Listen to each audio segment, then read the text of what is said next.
ጆሮ ላለው ሁሉ ለኢትዮጵያ ሕዝብ መልእክት አለኝ።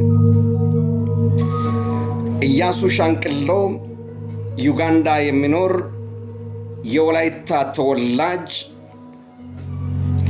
ለ8 ዓመታት ፍትህ አጥቶ ሲንከራተት የሚደግፈው የሚረዳው አንድ ብር ሚሊዮነር ቢሊዮነር ኢትዮጵያዊ መንገድ ላይ ጎዳና ሲወርቅ ለሚታምኑት እምነት ለሚታመልኩት አምላክ እስላም አላህ ነው ብሎ ለሚያመልከው አምላክ ስል ኢያሱ ሻንቅሎን አንድ ብር የረዳው ኢትዮጵያዊ የለም፣ አንድ የለም። እያነጻጸርኩ ነው ማቅረብ የሚፈልገው ስለ ኢያሱ ሻንቅሎ። የደቡብ ኢትዮጵያ ሕዝብ የደቡብ ኢትዮጵያ ሀብታሞች በክፋት የተናወጡ በአመፃ የታወሩ ናቸው። አንድ ሁለተኛ ደረጃ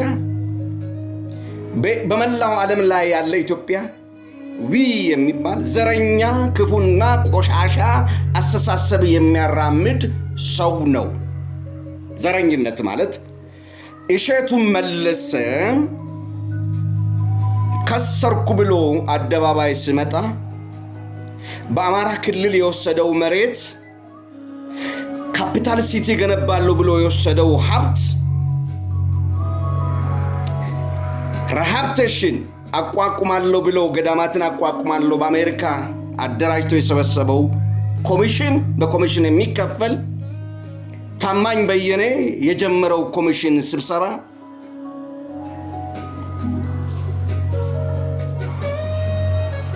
መማር በኮሚሽን ነው የሚሰራው። አጠቃላይ ሀብት የሚሰበስቡት በኮሚሽን ነው። ኢያሱ ሻንቅሎ ኢትዮጵያዊ አይደለም ወይ? 8 ቤተሰቡ ስራብ ባቱ ዙባይ ከተማ ላይ ሀብት ንብረቱ ወድሞበት ባዶ ራቁቱ ሲቀር ኢትዮጵያዊ አይደለም? እግዚአብሔር ኢትዮጵያን ለምን እንደሚቀጣ ልንገራችሁ። ዘረኞችና ክፎች ስለሆናችሁ ነው። እሸቱ መለሰ ምንድነው ሲያደርግ ነበረው? ምን ሲሰራ ነበረ? በአሜሪካን ሀገር ውስጥ በሀገር ውስጥ ምን ሲያደርግ ነበረ? እንደሱ ያለ ዘረኛ አለ በኢትዮጵያ ውስጥ?